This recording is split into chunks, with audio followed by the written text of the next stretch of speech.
Ayaz olmaq istərəm, odur əsil qəhrəman, elə oğul gərəkdir vətənimə hər zaman. Həmişə də xəyalı var, deyirdi ki, qızıma öz evimin yanında ev tikəcəm, öz evimin üzərində Azərbaycan bayraqlı həyət evim olacaq. Dedim, niyə arxa dönüb baxmadın uşaqla, mən elə gözümüz səndə oldu. Dedi, nə bilim, içimdə kimsə mənə dedi ki, Allah onları qoruyacaq, dönüb arxa baxma. Mən heç bilməzdim ki, o bizim sonuncu əlvidamız imiş, deməmiş ki, ailə olaraq.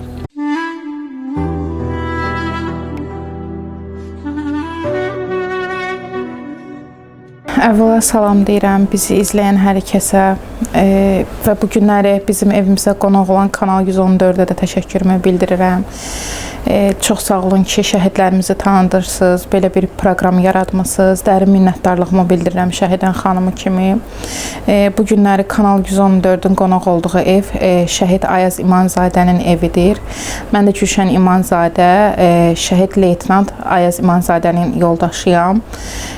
Deməli, Ayaz İmanzadə 1996-cı ildə Neftçala rayonunda anadan olub, əslən Neftçalalıdı. Kiçik balıqçı ailəsində dünyaya göz açıb. Bir bacı, bir qardaş olublar. Evində böyüyü Ayaz olub.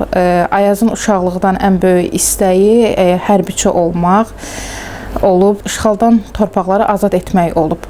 Ən böyük də arzusu Şuşada Cıdır düzündə bayraq sancmaq idi. Belə ki, Ayaz 9-cu sinifdə imtahan verir, Türkiyəyə Hərbi Hava Qüvvələri liseyinə qəbul olur.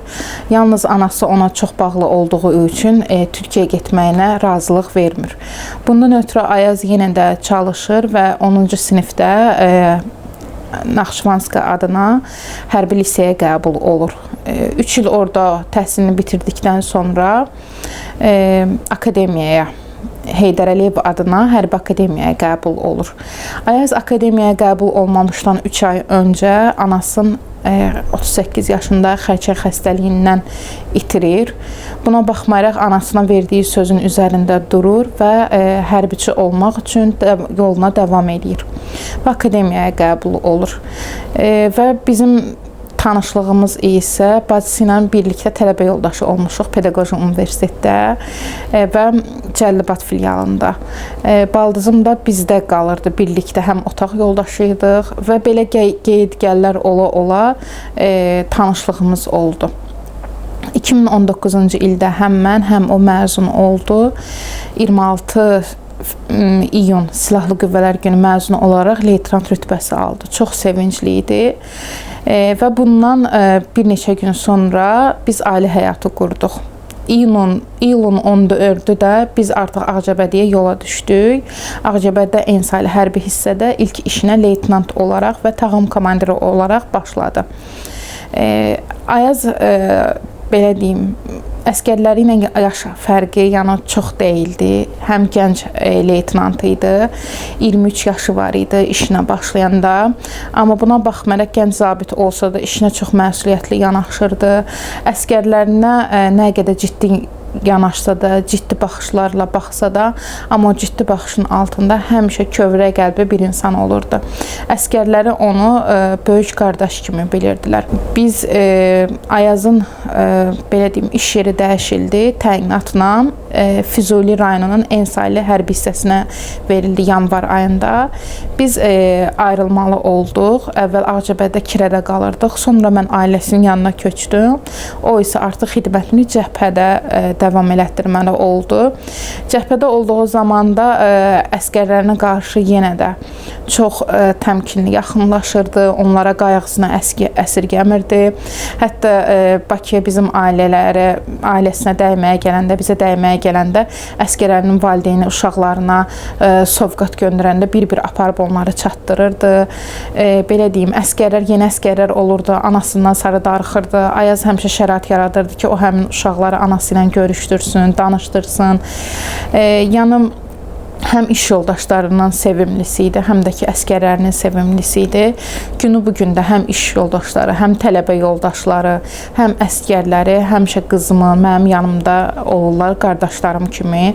Ayaz olmaq istərəm, odur əsil qəhrəman, elə oğul gərəkdir vətənimə hər zaman. Ayazın həyatda ən böyük arzularından biri də o idi ki, general olsun. Və bizim övladımız oldu aprel ayının 1-i. Lakin Ayaz təlimlərdə idi deyə övladımızı görə bilmədi. Və 3 ay sonra ilk dəfə gəlib övladımızı gördüm. Məzuniyyət götürmüşdü 2 həftəlik. Amma birdən xəbər gəldi ki, Polad Həşimov şəhid oldu və yenidən cəbhəyə qayıtmalı oldu. Yəni bir dəfə qızımızı onda gördü. Daha sonra cəbhəyə qayıtdı təlimlərə. Ayazın yenə 6 ay orada tamamlanmış deyə təyinatı Bakıya verilmişdi. Biz çox sevindik ailəsi olaraq ki, həm artıq qızını görə biləcəkdi, həm də bunu da vurğulamaq istəyirəm ki, qızına da ki, öz rəhmətli anasının adını qoyub, Ceyran adın və çox sevinclidir ki, o qız atasıdır. Həmişə də xəyalı var, deyirdi ki, qızıma öz evimin yanında ev tikəcəm, öz evimin üzərində Azərbaycan bayraqlı həyət evim olacaq. Həyətimdə deyirdi həmişə toyuğum, cicəm, nə bilim, bağlı bağçalı həyətim olacaq. Arzuları bu idi.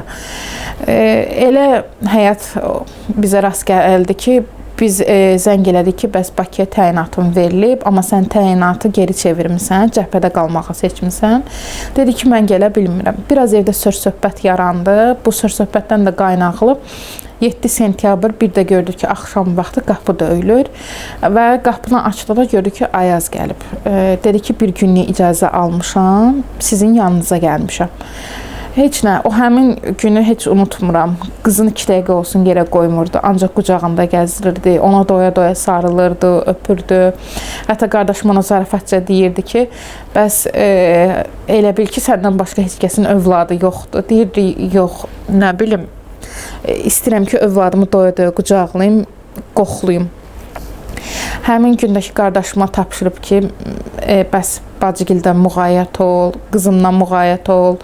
Bunları deyib dəfən-dəfən. O da deyib ki, qayıdıb gələcəksən də, təlimlərdəsən yəqin, inşallah yenə sənəd verərsən, Bakıya gələrsən. Danışıqları belə olub. Bir gecə bizim evin qonağı oldu. Ondan da öncə Qurban Bayramına gəlmişdi, 8 saatlıq. Heç yadımdan çıxmır, 30 avqust 2020-ci il Qurban Bayramına gəldi. Bizə dedi ki, yəni bu qədər yolu əziyyət çəkməzdin, Füzuldən bura gəl, 8 saatdan sonra geri qayıt. Dedi, qızımın ilk bayramıdır, istəmədim tək olam, istədim ki, onun yanında olam. Bilmək olmaz, bəlkə ondan keçirəcəyim birinci, axırıncı bayramımdır. Evdəki böyüklər də ona acıqlandı ki, belə söz işlətmədə. Və o 8 saat qızı ilə vaxt keçirəndən sonra yenə cəbhəyə getmişdi. Ayın 7-si gəldi, gecə qızı ilə oynadı, onunla birlikdə yatdı. 8-i səhər mən onu yola saldım. Yola salanda da yenə əsgərlərini unutmamışdı. Dedi ki, bəs evdə nə şirniyyat bişirmişsinizsə, nələr varsa, onları paketlə. Mən də bir-iki şey gedim dükandan alım, əsgərlərimlə gedib orada çay içəcəm. Biz də sumkalar hazırladıq, nə istədik, hazırladıq, yığdıq. Biraz da qısqanc insan idi. Tək o yox, bütün hərbiçilərin yəni qanında bu var. O heç vaxt mənə deməzdi ki, binadan aşağıya qədər məni ötür, yaxud liftə bir yerdə düşək. Səhər 7 idi, maşın gəldi. Mənə dedi ki, liftin qarşısına qədər mənlə gəl, sənə söz deyəcəm. Dedim ki, hə, yaxşı, gəl, gedək. Uşağı verdim anagilə, düşdüm. Dedi, sənə bir söz deyəcəm, amma mənə səmimi cavab ver. Dedim, hə, buyur. Dedi ki, mən şəhid olsam neyniyərsən? Yəni, hələ 7 sentyabr idi. Dedim ki, bu nə sözdür? Şükür Allaha, ölkəmiz əmin, əmanlıq, belə bir şey yoxdur. Dedi ki, yox da sualdır da, verdim. Dedim, sən bu sualı boş yerə vermərsən. Mənə dedi ki, bəs təlimlər başlayıb, biz Şuşada toy tutacaq. Mən arzuma çatacam, Şuşada bayraq sancacam. Mən pis oldum, dedim ki, getmə də, əgər belədirsə getmə, qal. Bizi kimə əmanət eləyib gedirsən də, bəs mənim də atam xərçəngdən dünyasını cavan dəyişib, bəs qızımız da atasız böyüməsin, mənə tək qoyma. Dedi, yox, sən tək deyirsən ki, səni xalqıma, dövlətimə əmanət eləyirəm. Mən dedim ki, ona son sözüm bu oldu ki, bizim qarşımıza kim çıxır? Bəlkə pis insanlar çıxacaq. Dedi, əlbəttə 10 insan içində biri pis çıxacaq. 9-u sənə həmişə yaxşılar rast gələcək. Bu sözü dedi. Dedim, mən şəhid olsam, başı dik tut. Mən özüm yanınızda olmasam da ruhum yanınızda olacaq. Bəs belə sağollaşdı. Liftdən də gələndə elə belə mənə əl salladı, getdi. Mən elə tez qalxdım yuxarı, pəncərədən buna baxdım, balkona çıxdım, Ceyranla qucağımda baxdım ki, bizə dönüb baxsın, biz ona son dəfə əl eləyək. O dönüb arxasına baxmadı, mindi maşına getdi. Maşına minəndən sonra zəng gəldi ki, məndən sarı narahat olmayın, hər şey yaxşı olacaq. Dedim, niyə arxa dönüb baxmadın uşaqla? Mən elə gözümü səndə oldu.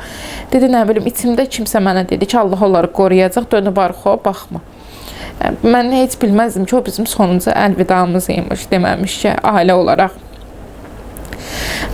Sonra elə oldu, ayın 27-si dedilər ki, televizorda gördük ki, artıq müharibə başlandı. Ayaza zəng eləyirik, Ayaza zəng çatmır. Bir gün sonra 28-i axşam zəng elədi ki, bəs müharibə başlayıb, narahat olma, mən yaxşıyam, amma yaxın dostlarımı itirmişəm, əsgərlərimdən itkilərimiz var. Onlara görə çox pisəm, cavan idilər, narahat olma.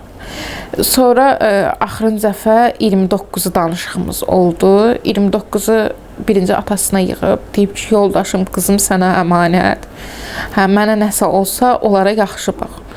Sonra yenə qardaşıma yığıb əmanəti eləyib. Sonra axırıncı dəfə məndən yığdı. Dedi ki, bəs bunun adı nədir? Mərd ol, möhkəm deyəm, mənə nəsə olsa ağlama, başı dik tut. Elə mən pis oldum ki, yəni sən niyə bu sözləri deyirsən də, demə, hər şey yaxşı olacaq. Dedi, nə bilim, ürəyimə damıb da, yəni belə. Sonra da ən axırıncı yığdığı əmisi oğlu olub ki, qapımızın ağzına bayraq sansın. Onlar da ki, elə onun sözünü yerə salmayıblar, bayraq sancıblar. Deyib, mən qəhrəman olaraq qayıdıb gələcəm öz rayonumuza. Deməli, 29-u son danışıq oldu. Artıq ayın ikisidir ki, Ayazdan zəng yoxdur. Hamı da deyir ki, sakit ol, hər şey yaxşıdır, Ayaz sağdır, yaxşı olacaq. Amma mən ürəyimdə deyirəm ki, Ayaz sağ olsa, yəni da bu gün ərzində bir dəfə kimdənsə telefon tapıb zəng eləyər bizə. Deməmiş, Ayaz Füzulidə ən çətin keçilməsi yer olan yeraltı keçidlərin birində Valniya düşüb. 5 nəfər gizri ilə bir yerdə və onların bir dənə tanınmış videosu var. O videoda müharibədən qabaq, bir neçə gün qabaq çəkiblər.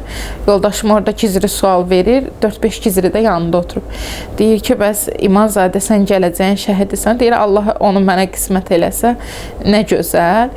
Yerdəkilər də çəkir gizri. Deyir, heç bunlarda şəhid siması yoxdur. Axırda öz üzünə tutur. Deyir ki, bax, bir şəhid siması da məndədir.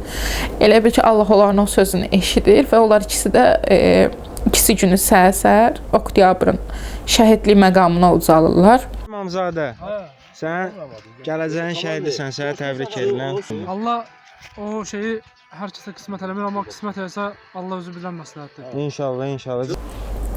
Yoldaşım kəskin qan itirmədən dünyasını dəyişir və yoldaşımı birinci çıxardılar, arxasıza gizdirin, amma ikisini də həyatdan xilas etmək qeyri-mümkün olur və ikisi günü başqa bir şəhid üçün məzar qazılır. Yoldaşımgilin rayonunda hamı onun yolunu gözləyir və 2 saat qalmış yoldaşımın nəşi çatmağa deyirlər ki, bəs filan kəsin oğludur, o birisi deyil də gətirdiyimiz. Qayıtam şəhərdə işdə, biz şəhərdə işdə. Yəni biz bilmirik ki, necə toparlar. Mənə də sadəcə Allah'dırlar uşaq qucağımda. Deyirlər ki, bəs başından yaralıdır və səni gözləyir, səni görmək istəyir. Mən də onlara sual verirəm ki, bəs əgər yaralıdırsa Bakıya, Respublikanskaya, Papalinə niyə gətirmirlər, niyə məhz rayonuna aparıblar? Deyirlər, şəhərdə artıq yer yoxdur yaralı əlindən, hamını öz bölgəsinin xəstəxanasına aparırlar. Bir ümid içimdə gedirəm ki, hər şey yaxşı olacaq. Qaynətamgilin küçəsinin başını keçirik, deyirəm, hara gedirik, deyir, xəstəxana tərəfə gedirik. Xəstəxana yazsın keçirəm. Öz dayım oğlu idi, atamın dayısı oğlu idi, bizi aparan. Baldızım da bilir, qardaşım da, anam da bilir, yoldaşımın şəhid olduğunu mən bilmirəm. Məndəki Neftçalada çox az müddət qalmışıq. Qəbrəstanlığı, Şəhidlər xiyabanını görməmişəm. Bir də gördük ki, elə bir küçədir. Küçənin bütün yolları qızılgül, millət yeriyir. Yoldaşım Neftçala rayonunun 1-ci şəhididir. O küçəyə yəni maşınla girmək qeyri-mümkündür.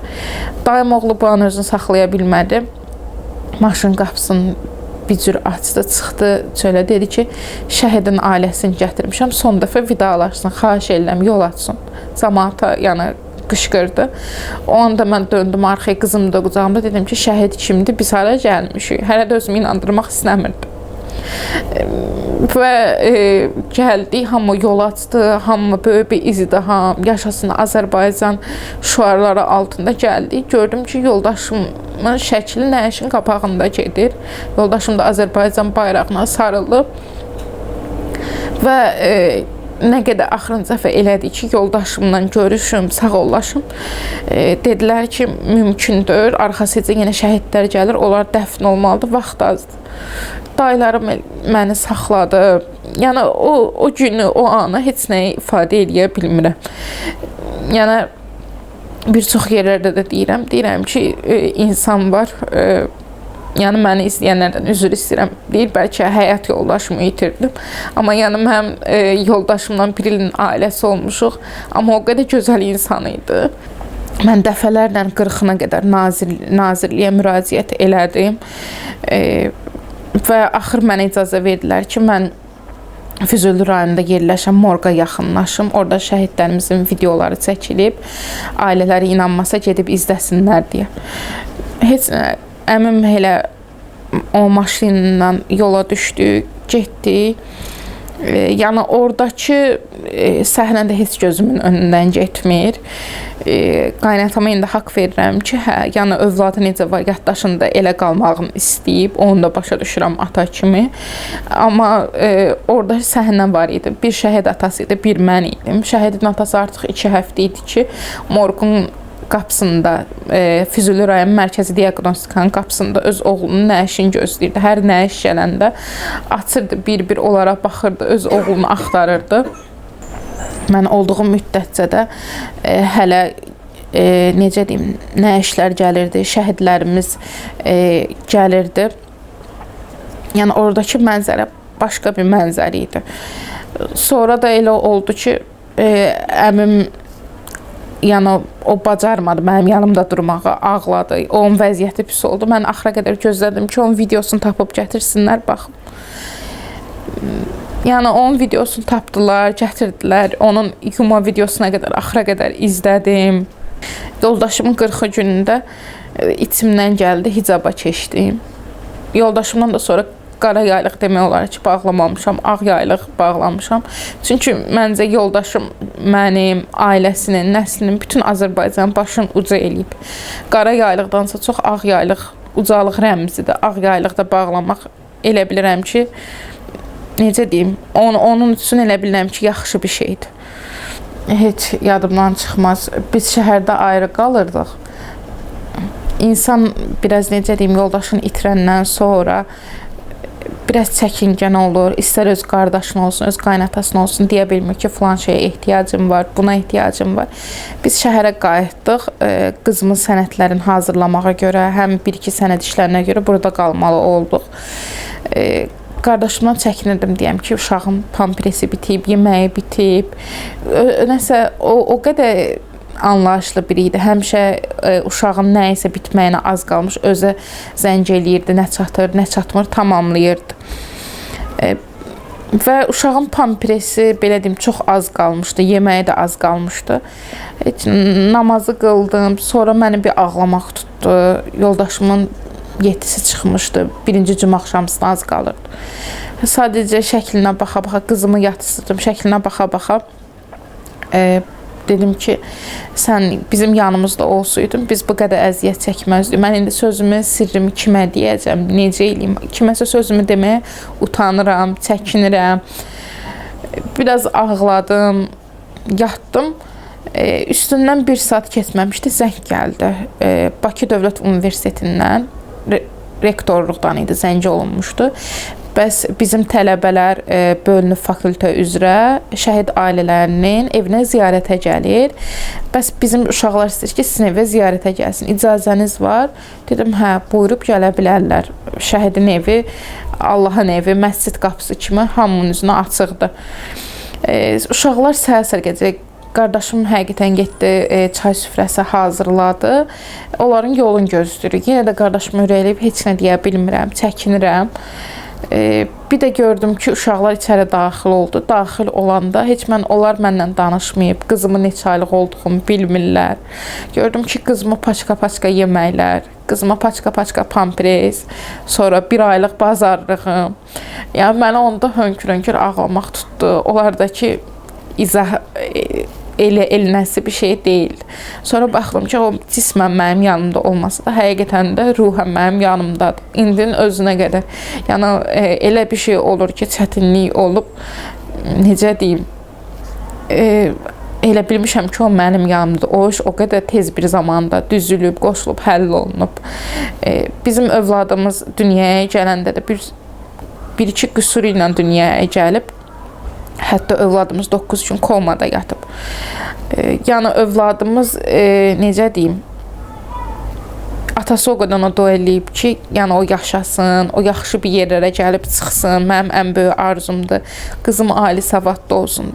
İndi bugünkü gündə şükür Allaha, qızımız sağlamlığına qovuşub, ayağı üstündədir, dərslərinə çalışır. İstəyir ki, xəyalları var onun da. Hətta qızım bu keçən illəri Azərbaycan xor qrupasına, Qarabağ qrupasına qəbul oldu. Zəfər günlərində, sonra dövlət tədbirlərində çıxış eləyir, öz xor qrupası ilə birlikdə. Atasının şəkildə ekranda gələn kimi əlini ürəyinin üstünə qoyur, atasına salam göndərir. Biz bayaqlarda vurğuladım, cənublu yox. Cənublularda bir adət var ki, əgər nişanlandınsa, həmin insanla aranda halallıq olsun deyə məsciddə kəbin olunur. Biz də məscidə getdik, birlikdə onun ailəsi ilə birlikdə kəbin olundu. Molla da sual verdi ki, gəlinimiz mehriyə haqqı var. Bəyimizdən nə istəyirsə desin, qızıl, yoxsa başqa bir hədiyyə. Mənim də uşaqlıqdan arzum idi. Nənəmgilin məscidi olmuşdu. Uşaqlıqdan İmam Hüseyin üçün biz həyətdə bacada işləyən uşaqlar olmuşduq. Nəsə onun eşqi bir başqa idi ürəyimdə. Sadəcə hamının içində birdən-birə dönüb ona dedim ki, ondan istəyim odur ki, məni Kərbəlaya göndərsin, İmam Hüseyin qonağı olub. Yoldaşım da gülə-gülə dönüb dedi ki, söz verirəm sənə, ailə qurandan 1 il sonra səni Kərbəlaya göndərəcəm. Bilirsən, mən hərbiçiyim deyə mən hərbiçilər qırağa çıxa bilmir, yalnız təlimlər vaxtı deyə, amma səni göndərərəm. Sonra elə oldu ki, yoldaşım biz 1 il 2 ayın ailəsi idik, şəhid oldu, şəhidlik məqamına ucaldı. Və şəhidlərimizin heç ili çıxmamışdı ki, gördüm ki, Kərbəlaya gedilir pandemiya vaxtında və mənim içimə bir hiss gəldi ki, mən də özümdə olan məbləğlə Kərbəlaya ziyarətinə gedim. Və zəng elədim, deyildi ki, bəs sizin xarici pasportunuz hamısı yerindədirsə, biz filan tarixdə çıxacaq. Amma mənim xarici pasportum yox idi deyə, həmin tarixə çatdırılmayacaqdı deyə onlar getdi. Mən isə onların arxasına baxa-baxa ağlayırdım ki, qardaşıma da deyirdim ki, bəs mən namaz üstündə İmam Hüseynə deyirəm, məni qonağa eləsin, məni çağırsın, amma məni dəvət eləmir. Qardaşım da mənə təskinlik verir ki, hər şey yaxşı olacaq, biraz səbr elə, o istəsə sənin yolunu açacaq. Sonra 1 ay sonra mənə yenidən zəng gəldi ki, bəs tur idi, bəs sizin nömrənizi bizə qoyublar ki, siz Kərbəlaya getmək istəyirsiniz, amma heç kim şəhid ailəsi olduğumu bilmirdi. Deyildi ki, bəs bizlə gedə bilərsiniz, filan tarixdə çıxacaq, amma məbləğ Azərbaycan pulu ilə 3000 manat tutur. Mən bunlarla sağollaşıb dedim, sizə xəbər eləyərəm, amma yenə ağlamağa başladım. Yenə qardaşıma dedim, yenə getməyim alınmır, bəs İmam Hüseyin yolumu açmır, Ayaz məni çağırmır, mən gedəm orada bəlkə Ayazı gördüm və özümə sakitliyi tapdım. Çünki həqiqətən, necə deyim, düz 2 ilə qədər mən onun yolunu gözləmişəm ki, bəlkə gələr. qapını məsələn hamı evdə olub, qapı birdən-birə döyülüb. İçimə bir hiss doğub ki, bəlkə odur. Tanımadığım bir nömrədən zəng gəlib. Demişəm bəlkə odur. Yəni elə yaşamışam mən. Və bir də gördüm ki, bu söhbətin səhəri yoldaşımın iş yoldaşı zəng eləyib ki, bəs Ayazın maaş kartında məbləğ var, onu sənə göndərmək istəyirik. Gəlin bacı, şəxsiyyət vəsiqəni göndər, biz sənə onu göndərək. Və pul əlimə keçəndən sonra gördüm ki, pulun məbləği 3000 manatdır və qaynantamgilə də bu məsələni dedim. Onlar hamısı dedi ki, İmam Hüseyn sənin yolumu gözləyir, Ayaz sənin yolumu gözləyir. Get, dayanma. Oğlumun boynunda ağırlıq var, o ağırlığı təmizləmək istəyir oğlum. Və mən 7 iyul yola düşdüm. Yola düşəndə də gördüm ki, nə xoş mənə ki, mənim Zəvvar başçımız, Zəvvar yoldaşımız Hacı Şahindir və onun ailəsidir. Yəni buna da çox şad oldum ki, mən elə bir insanlarla yol çıxıram. Yenə də yolda olarkən heç kim mənim şəhid ailəsi olduğumu bilmədi. Ta ki biz Türkiyəyə birinci getdik. Türkiyədə otaq yoldaşım Hacı xanım idi. O da oğlu ilə birlikdə gəlmişdi ziyarətə. O bir bildi və o nə qədər israr etdi ki, gəl buradakılara deyək, bilsinlər sən necə bir xanım olduğu, şəhid ailəsi olduğu. İstəmədim.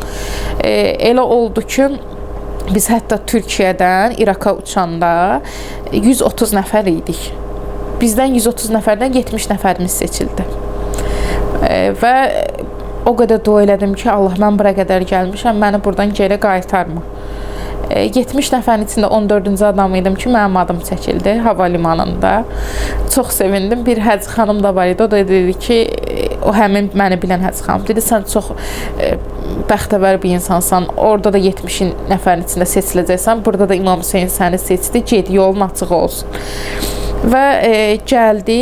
Kazmeyində elə oldu ki, şəhidlərimizin şərifləri, köynəkləri üzərində şəhidlərin şəkilləri işlənmişdi. Mənə Xudayar şəhidimiz düşmüşdü, onun şərifi düşmüşdü. Bir Naxçıvanlı xanımı isə mənim yoldaşım düşmüşdü şərif. Xanıma yaxınlaşdım, israrla dedim ki, şəriflərimizi dəyişək. Xanım dəyişmək istəmədi. Axırda sonuncu sözüm oldu ki, mənim yoldaşımdır. Mən istəyirəm onunla birlikdə addımlayım Kərbəlada. Elə bilim ki, o mənim yanımdadır. Xanım çox pis oldu, o da ağladı. Sonra o yoldaşına dedi. Yoldaşından sonra hamı bildi ki, artıq mən şəhid ailəsi olaraq onlarla birlikdə gəlmişəm. Allah rəhmət eləsin, Hacı Şahinin xanımı, ailəsi, hamısı gəlib mənimlə görüşdü. 10 gün demək olar ki, onlar mənim həqiqətən həm Hacı Şahinin işçiləri olsun, oradakı Zəvvar yoldaşlarım olsun. İndinin özünə qədər hər biri mənlə əlaqə saxlayır xanımlar da. Və necə lazımdır qulluğumda dayandılar. Və biz İmam Əlinin hərəminə artıq çatanda, hamı öz otağına yerləşəndə mənim axşam vaxt otağımın qapısı döyüldü. Qapını açanda gördüm ki, xanımdır və mən ödədiyim məbləği mənə geri qaytarıb. Allah rəhmət eləsin, Hacı Şahin də demişdi ki, mən hər il gəlirəm ki, İmam Hüseyin yanında pak olum.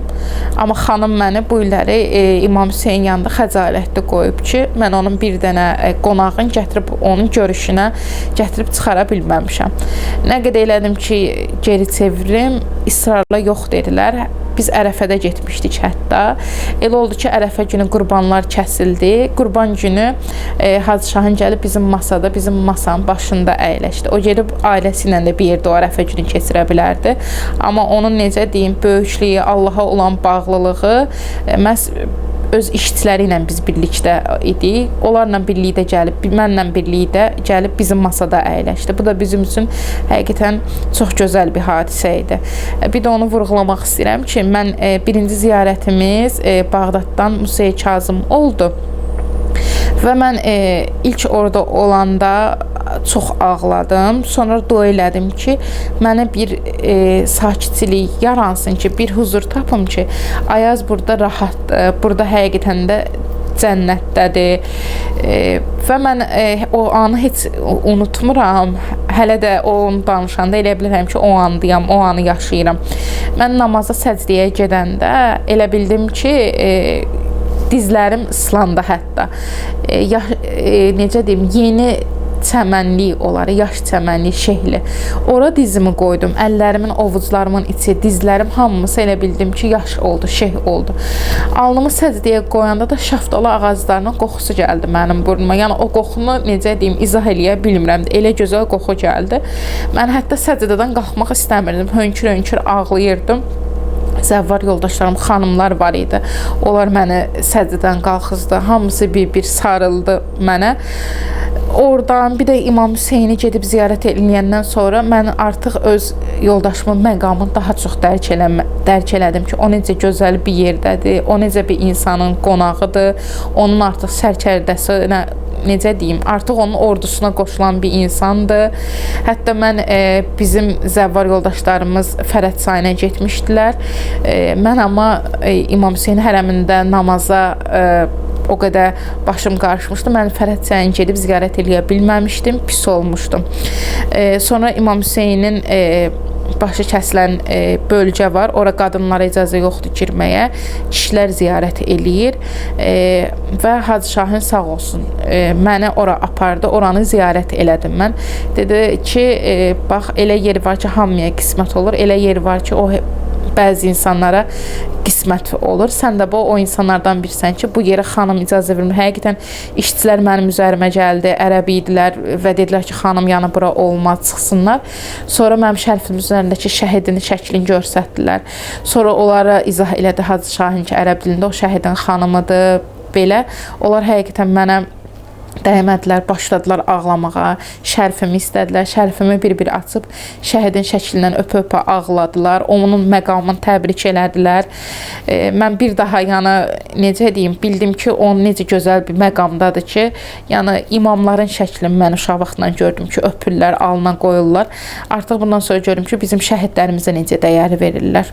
Və orada ziyarətdə olduğum zaman Hacı mənə izah elədi ki, biz bir əzizimizi itirmişik. Hələ onun acısına dözə bilmirik.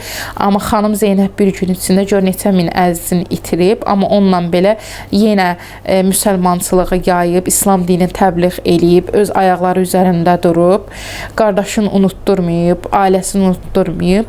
Allah sənə də güc verəcək, dözümlü ol, səbirli ol.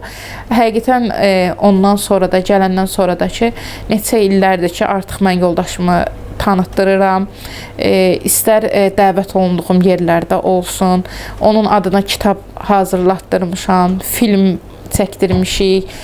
Yəni gücüm çatdığı qədər. Hətta elə oldu ki, mən ziyarətdən gəldikdən sonra yoldaşım Neftçala şəhəridir. Orada quraqlıq var idi. Kürün suyu qurumuşdu, dənizin suyu qarışmışdı, duzlu su idi. Heyvanlar olsun, istər insanlar olsun, susuzluqdan çox əziyyət çəkirdilər. Və düşündüm ki, neyə bilərəm, nə qayıra bilərəm də mən. Belə bir şey düşündüm ki, rayonun su maşınlarına pul ödəyim. Getdiyim ziyarətin pulundan pul ödəyim və cəmaət o sudan yararlansın, kəndlərə olsun belə, yəni su maşınları da həqiqətən hamısında üzərinə Ayazın şəklini vurdular və rayonlara, kəndlərə su payladılar və elə oldu ki, orada da bir müəllim var idi, müəllimə var idi. İndi hal-hazırda şəhərdə Xırdalan məktəbin müəlliməsidir. Onlar da qonaq gediblər anası gilə, Neftçalalı qızıdır. Və deyiblər ki, bunu kim eləyibsə, nə gözəl bir şey eləyib. Əslində onu eləməyimin səbəbi o idi ki, hətta sizə onu da deyim ki, İmam Hüseynin 7-si idi mənim yoldaşımın su ehsanı paylananda. Bir rahatlıq tapdım ki, yoldaşım susuz şəhid olub. Heç olmasa bu qədər insan, bu qədər necə deyim, mal-qara o su ehsandır, o sudan. Həqiqətən çox adamlar o suya görə məni tanımırdılar, nə də ki, yəni deməmişdik də. Təşəkkür eləyən, şəhidimizə salavat göndərən, dua Yasin oxuyub hədiyyə eləyən, o məncə onun üçün ən böyük, yəni bir şeydir, hədiyyə idi. Elə oldu ki, o xanım deyib ki, ay Allah, çaş mənim əlimdə oluydu bu şəhidin ailəsi ilə tanış oluydum. Allah mənə bunu qarşıma çıxardı bu şəhidin ailəsinin. Bu hadisənin üstündən 1 il keçmişdi. Bəs hər Zəfər bayramında həqiqətən sağ olsun Xırdalan şəhərində Yedisay məktəbin müəllimləri bizim evimizə ziyarətə gəlirlər. Ya Ayazın mövludu olsun, yaxud Zəfər bayramında olsun. Bəs o müəllim gəldi, tanımır mən kiməm, mən də onu tanımıram. Valideynlər, uşaqlar, biz həyətdə də smavar dəmləyirik, ehsan veririk hər il. Gəldilər, ehsanda iştirak elədilər, bizlə tanış oldular. Uşaqların ağlamağı heç yadımdan çıxmır. Onların o mərhəmət hissi, vicdan hissi, şəhidlər üçün olan məhəbbəti tamam başqa idi. Elə söhbət düşdü ki, müəllim dedi ki, valla bəlkə tanıyarsınız, bəs sizə Neftçala alsınız. Neftçalda belə ehsan su verilib, belə filan. Dedim ki, bəs mənə. Dedim, mənim arzum idi ki, mən onun ailəsinə tanış olum, onlara gedim, gəlim. Nə xoş oldu ki, mən elə deyir, bizim ailəmiz, mənim mamamcil, yəni çox əziyyət çəkmişdi sudan. Yəni, qurban olma Allaha, nə deyim. Sonra bir də sonuncu bunu demək istəyərəm. İnsan var, elə bir zamaniyə gəlib çıxmışıq ki, üzr istəyirəm bu ifadəmə görə, kişilər var, cismən evdədir, ruhən evdə olmurlar. Amma kişi də var, dünyasını dəyişsə də cismən evdə olmur, ruhən həmişə evdədir. 8 Mart bayramı idi. Balkona çıxdım uşağın geyimlərini asmağa. Gördüm ki, hamı bir təlaşla, yoldaşına gül buketi bağlatdıran kim, övladına hədiyyə alan kim. Yəni, necə deyim, bir anlıq mənə pis təsir elədi. Hələ onların, necə deyim, ili də çıxmayıb, eləməyib, bir qəribə oldum nəsə. Həmin mart ayıdır, martın da bu isti küləyi olur. Heç nə, babam da, nənəm də bizdə qonaqdılar, əyləşiblər içəridə. Heç kimə də heç demirəm də, yəni bu içimdən keçirdiyim hissləri. Sadəcə səmaya baxdım, dedim ki, sən olsaydın, sən həmişə bizim özəl günlərimizdə mənə özündə olmasa bacısından hədiyyə alıb göndərərdi. Dedim ki, sən yoxsan, görürsən, mən təkəm, mənə heç hədiyyə alan yoxdur, məni unudublar. Belə səmaya baxdım, o an birdən isti külə yenidən qalxdı. Elə bil ki, bir anlığa, üzr istəyirəm, onun ətri ətrafımı aldı. Heç nə, elə biraz doluxsundum, gəldim otağıma girdim, özümü toparladım. Babamla, nənəmlə oturmuşduq, söhbət edirdi, qapı döyüldü. Babam getdi, qapını açdı, dedi, ay Gülşən, qapıya kimsə gül buketi qoyub. Gül buketini qoyub, qapıya çıxdım, həyət bacıya çıxdım, soruşdum ki, qapı qonşulardan bu gül buketini siz qoyubsunuz. Qapı qonşular dedi ki, biz heç kim görməmişik. Gəldim, gül buketinin üstündə gördüm ki, balaca məktub var. Məktubu açdım və gördüm ki, məktubda yazılıb ki, cənnətdən, Ayazdan 8 Mart bayramı mübarək olsun. Çox pis oldum, çox ağladım. Yəni, bundan yarım saat qabaq mən səmaya baxıb ondan danışırdım. Bu halı ona bildirirdim ki, pis olmuşam. Üstündən biraz keçəndən sonra gül buketi, içində də bu məktub, içində də belə sözlər, çox duyğulandım. Və buketin şəklini çəkib WhatsApp statusuma qoydum ki, yəni bunu kim eləyibsə xahiş edirəm desin. Bir də gördüm həmin o Neftçalalı müəllimə. Dedi, inanmarsız, yoldaşım mənə gül hədiyyə eləmişdi, almışdı. Gül marketinə girmişdi ki, anaya da gül alaq. Deyir, içimdən kimsə dedi ki, sən ona gül al apar. İçimə nəsə doğdu. Bəs mən sizə gül hədiyyə eləmək istədim. Özüm vermək istəmədim. İçinə də o məktubu yoldaşımla yazdıq. Gətirib sənə hədiyyə elədi. Yəni, mən heç kimə deməmişdim içimdən keçəni. Yəni, o bir daha o söz öz təsdiqini tapır. Deyir ki, şəhidlər ölmür, onlar yaşayır. Həqiqətən də onlar yaşayır. Yəni, neçə illər keçsə də, yəni bunu hər an bizə hiss elətdirirlər. Düzdür, şəhidlik çox gözəl bir məqamdır. Ayrılıq da bu dünya üçündür. Amma bir söz var, deyir ki, zaman hər şeyə çarədir. Zaman çarə olmur. Hər gün, necə deyim, qızımız böyüyür. Ata nəvazişi axtarır. Həm ana olmaq, həm ata olmaq çətin olsa da qürur duyuram ki, belə bir kişinin ailəsi olmuşam, onun övladım boya başa ona layiq, onun nəslinə layiq böyüdürəm. İnşallah ki, inanıram ki, bu elədiklərimdə bir gün vaxtı çatanda Allah da bizi cənnətində qovuşdurar. Belə bütün şəhid ailələrinə səbir diləyirəm. Şəhid övladlarda da deyirəm ki, başları dik olsun. Onların ataları qəhrəmandır. Ruhları həmişə onların yanındadır. Şəhid ana-atalarımızın əllərindən öpürəm. başqa da Allaha əmanət olsunlar. Qızımız bu illəri 5 yaşı tamam oldu. Kiçik yubileyi idi. 6 yaşına keçdi. Belə qərara gəldim ki, onun atasının böyük arzusu idi ki, ona nə 40 günlüyündə yanında ola bilmişdi. Söz vermişdi ki, 1 yaşında böyük ad gün eləyəcək. O arzusu da baş tutmamışdı. İstədi ki, belə bir şeyli həm 1-ci sinifə getməyə münasibətilə, həm də ad günü münasibətilə böyük bir ad gün keçirdi. Qızıma biraz izah eləmək çətin olur. Hələ balacadır deyə, onu da görməyib deyə dərk eləmir. Yəni cənnətə elə bilir ki, o işdədir. Haçansa atası gələcək. İstədi ki, atası yanında olsun və dedi ki, mənim atamla balacalıq şəklim var. Heç atam məndən şəkil çəkdirməyib, böyük şəklim olsun. Mən ad günümdə istəyirəm ki, atam yanımda olsun.